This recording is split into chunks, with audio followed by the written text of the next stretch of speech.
3. Overarching approaches to developing this plan. Alongside the important work and recommendations of the task force, the development of this plan has been guided by wider considerations, principles, obligations and objectives, which are set out below. Working with disabled people. Working with disabled people is essential for advancing an inclusive, equitable and thriving society.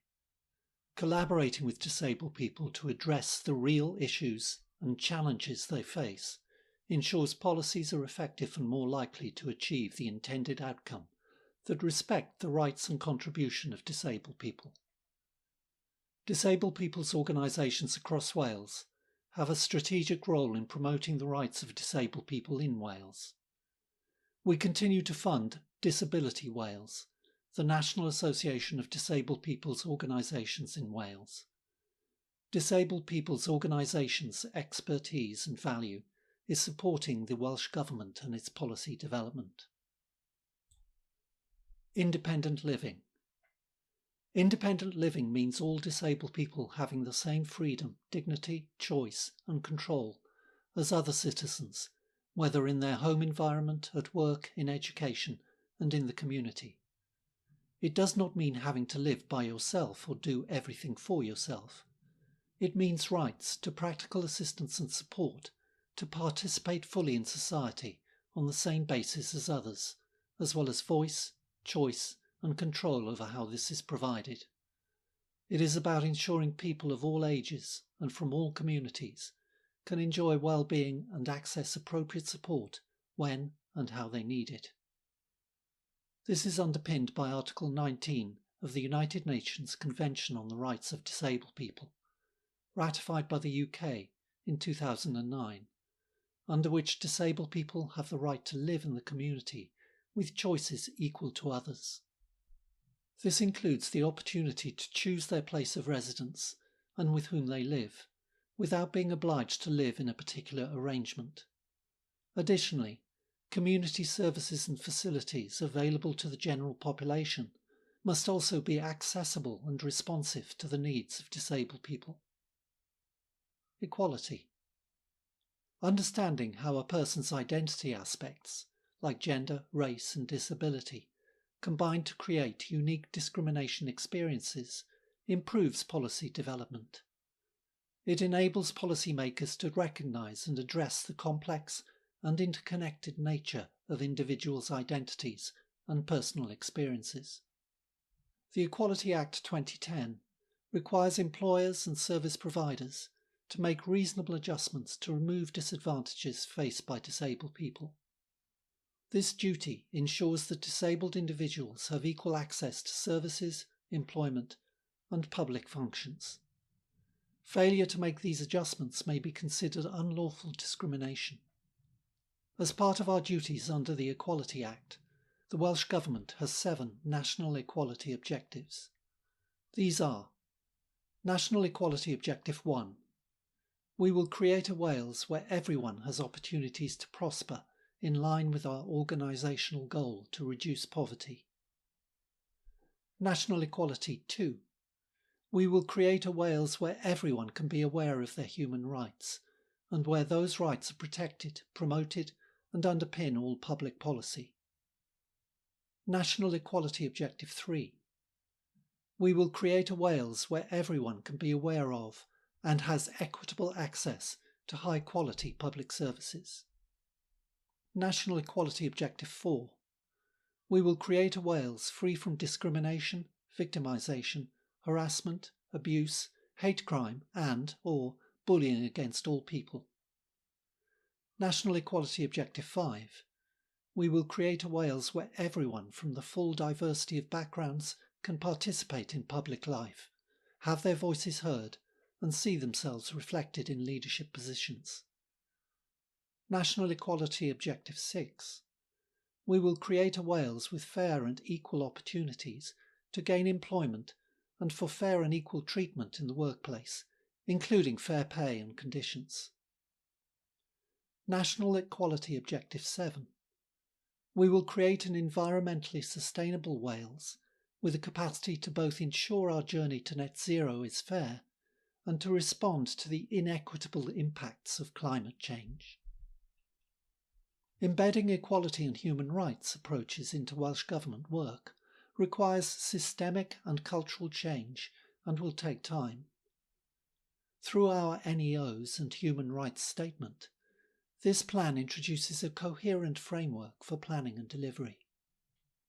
The Welsh Government is committed to reducing inequality across society, taking action through our equality plans, including Advancing Gender Equality Action Plan.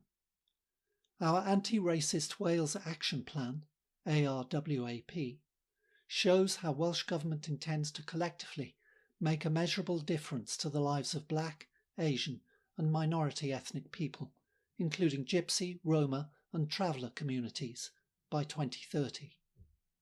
Our LGBTQ+ Action Plan for Wales sets out how we are supporting LGBTQ+ communities in Wales. Disabled people may face overlapping inequalities due to factors such as race, gender, age, and socio-economic status. This is often called intersectionality. Intersectionality is related to the way in which different types of discrimination, i.e., unfair treatment because of a person's protected characteristics, are connected to and affect each other. The Well-being of Future Generations Wales Act is about improving the social, economic, environmental and cultural well-being of Wales.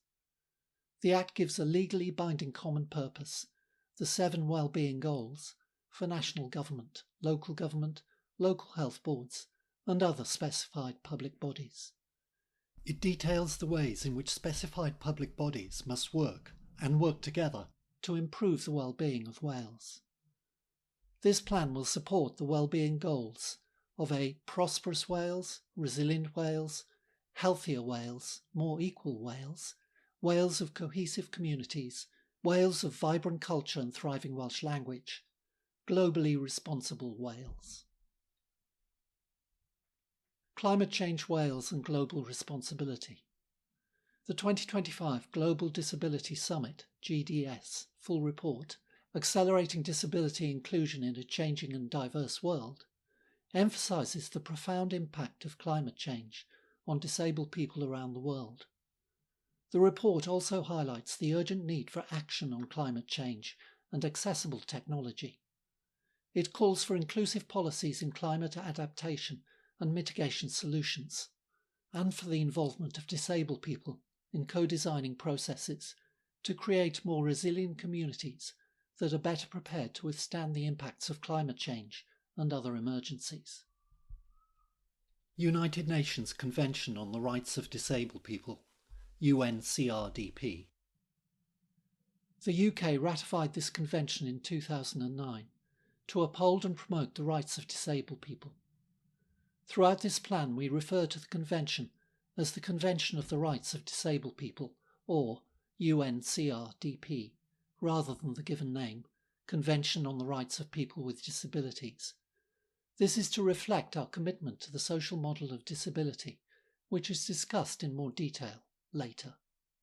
The Equality and Human Rights Commission, EHRC, in its Is Wales Fairer report, found that many disabled people in Wales continue to experience significant inequalities in the domains of health, education, employment, housing, transport, and access to justice. This plan to enhance equality for disabled people in Wales outlines the high-level and detailed outcomes we aim to achieve in these areas. The HRC's Human Rights Tracker shows current and historic gaps in our delivery of rights under the UNCRDP, particularly in relation to independent living, access to justice, and participation in decision-making. Through the efforts of the Welsh Government's Legislative Options Working Group, LOWG, work continues on a detailed review of both the Convention of Elimination of Discrimination Against Women, CEDAW, and UNCRDP's articles to consider possible legislative and non-legislative approaches to incorporation under devolved powers. The outcome of their work will be a report giving clear recommendations on Welsh Government's approach.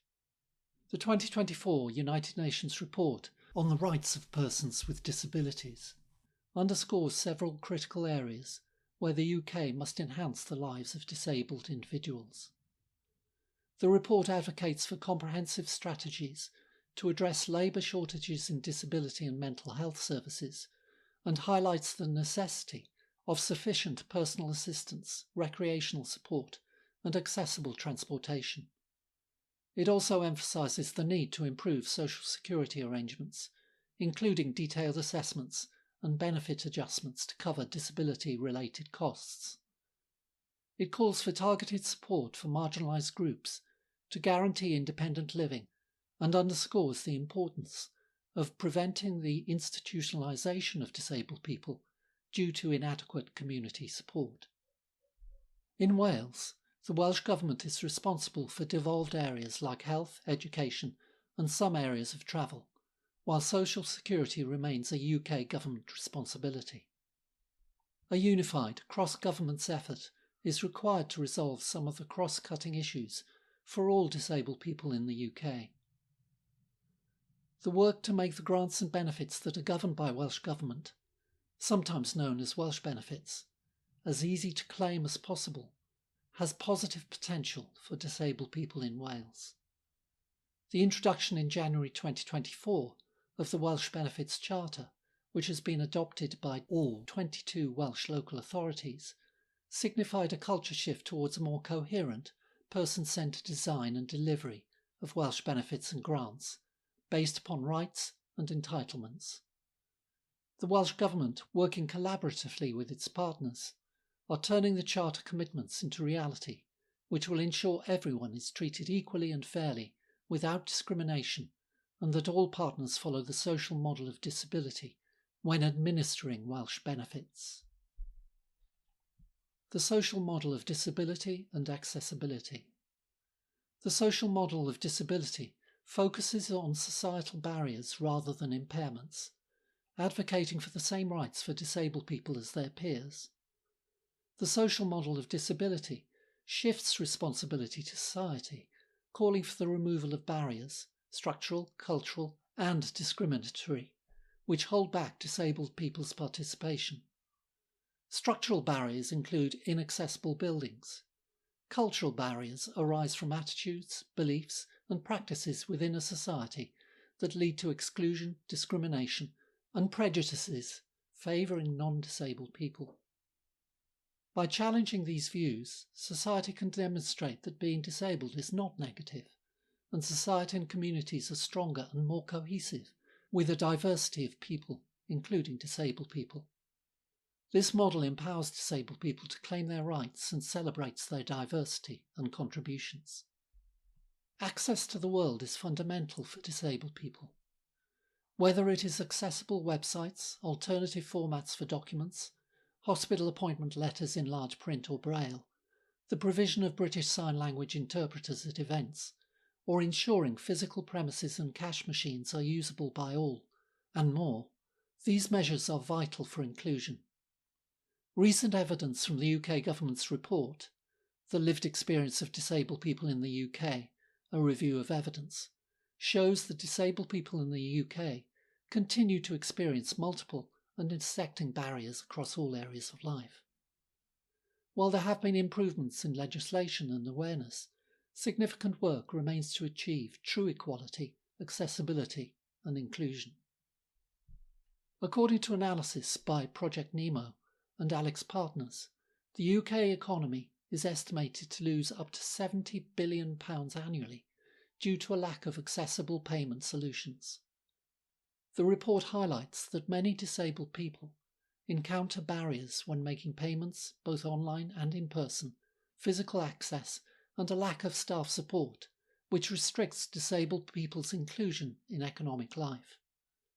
These challenges not only affect disabled people, but also result in missed business opportunities and reduced consumer spending, underlining the urgent need for more inclusive payment systems. Discrimination and prejudice. Disabled people often experience discrimination that favours non-disabled people. This is known by many as ableism. This can show in a failure to provide accessible infrastructure such as ramps and accessible toilets, accessible communication and information such as large print letters. Additionally, some disabled people face deliberate discrimination, such as exclusion and insults. Discrimination can have profound consequences for disabled people, including isolation, reduced life opportunities, and emotional harm.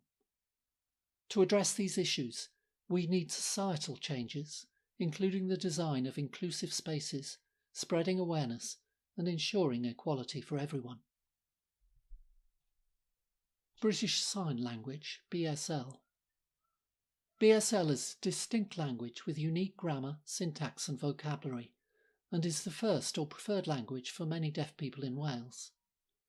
BSL was recognised as a language of Wales in 2004 by the then Assembly Government, and we remain committed to ensuring the deaf BSL signing community is fully included and empowered in all aspects of Welsh society. Recognising BSL as a language is vital for the deaf community's well-being, but true inclusion requires more than recognition. It demands accessible services, equal participation, and respect for BSL as a core part of identity and culture. The Welsh Government recognises the barriers faced by deaf BSL signers and the need to overcome these to prevent prejudice and exclusion. This plan emphasises the need for participation from both the government and the deaf BSL signing community in designing, delivering and evaluating relevant policies and services. Welsh Government established a BSL stakeholder group in January 2025 to develop a set of recommendations to inform the Welsh Government's production of a BSL policy route map. The route map will provide a strategic framework that sets out the key priority actions Welsh Government is taking to promote and facilitate BSL and to improve outcomes for the deaf BSL signing community of Wales. The route map will represent the first steps towards realising our ambition of creating a Wales that respects, promotes and facilitates BSL. Welsh language.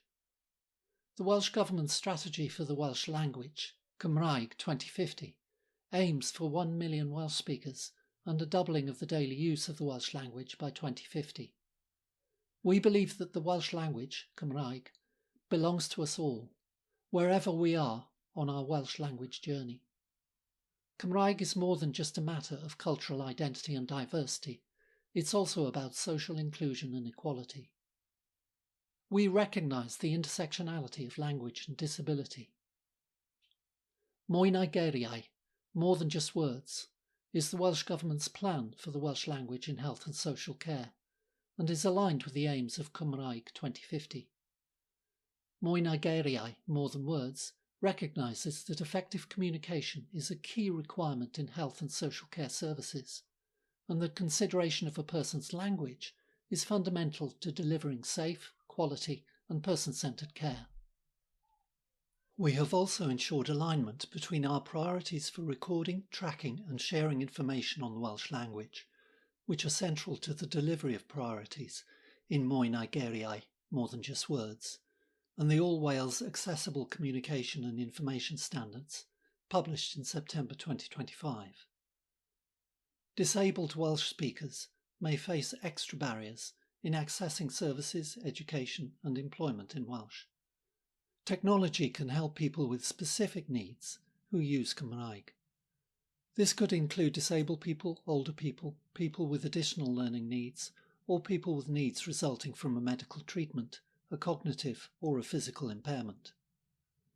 This isn't just about use of Cymraeg, it's about making people able to use the Welsh they have with no extra steps and without causing them additional challenges. In line with the active offer principle in our Mwy na geiriau, more than just words, Welsh language plan in health and social care plan for embedding the Welsh language in health and social care, the responsibility lies on health and care providers to offer services in Welsh, rather than the patient or service user having to request them. In our policy statement on Welsh language technology, January 2025, the Welsh Government has committed to work to help everyone use more of their Cymraeg in tools where Welsh isn't supported to the degree it needs to be, e.g. in specific software for disabled people. We'll continue to look for opportunities for technology to support the use of Cymraeg and making health and social care more accessible, in line with our priorities in Mwy na Geiriau, more than just words. Ensuring appropriate and up-to-date terminology exists in the Welsh language is essential for Welsh speakers in all walks of life. Welsh language standardised terminology in this field, as published in the Welsh Government's Term Cymru online terminology database and the Porth Termau terminology portal by Bangor University's Language Technologies Unit, was recently updated in line with the social model of disability. The continued mainstreaming of this framework will aid in consistency and awareness of these terms. Welsh language terminology in this area will continue to be updated proactively to meet the needs of users. We also recognise the importance of ensuring that our Welsh medium spaces, such as Eisteddfodau, our grant-funded activities and cultural festivals, are accessible and inclusive to all disabled people. Digital and technology. The Digital Strategy for Wales, March 2021, a programme for government commitment, makes clear how we will use digital, data and technology to improve the lives of people in Wales. The strategy sets out a vision to create an inclusive digital society where everyone can enjoy the benefits of digital technology. Mission 2 of the strategy, Digital Inclusion, outlines the aim to support everyone to gain the motivation, confidence, and basic digital skills needed to make informed decisions and choose how they participate in and make the most of our increasingly digital world. Welsh Government views digital inclusion as a key social justice and equalities issue and is committed to ensuring that no citizen is left behind as we embrace a digital first, as opposed to digital by default approach, and the key principles of digital inclusion will be at the heart of all we deliver. We know a digital divide still exists, meaning that some individuals lack equal access to the benefits of modern digital technologies and services, whether by choice or due to wider barriers. Welsh Government acknowledges that the ability to engage in digital technology extends beyond personal use of the internet and has been actively exploring a measure through the work on a Welsh Minimum Digital Living Standard, MDLS. To date, Welsh Government has commissioned 2 phases of research to develop a citizen-centric definition for a minimum and have delivered a wide range of projects with housing associations, older people organisations and Gypsy, Roma and Traveller communities to understand how it can support the ambition. The MDLS is a citizen-centred benchmark which defines the essential digital goods, services and skills required for individuals and households to participate fully in modern life. Digital goods and services. Reliable home broadband, mobile data, devices, e.g. smartphones, laptops, and access to digital content and services. Digital skills and confidence. The ability to communicate, connect, and engage safely and legally and confidently. This standard is aspirational, to be owned across a variety of sectors, and is a framework to guide policy and practice towards universal digital inclusion. Aligning policy and interventions to the minimum will help ensure we create a cohesive and inclusive digital ecosystem that supports the well-being of all Welsh people. Working towards the ambition for supporting citizens to meet, if they choose, the minimum digital living standard is not a role solely for government. We must adopt a cross-sector approach, co-producing interventions with all sectors, public, private and third, and with citizens, ensuring clear ownership by all.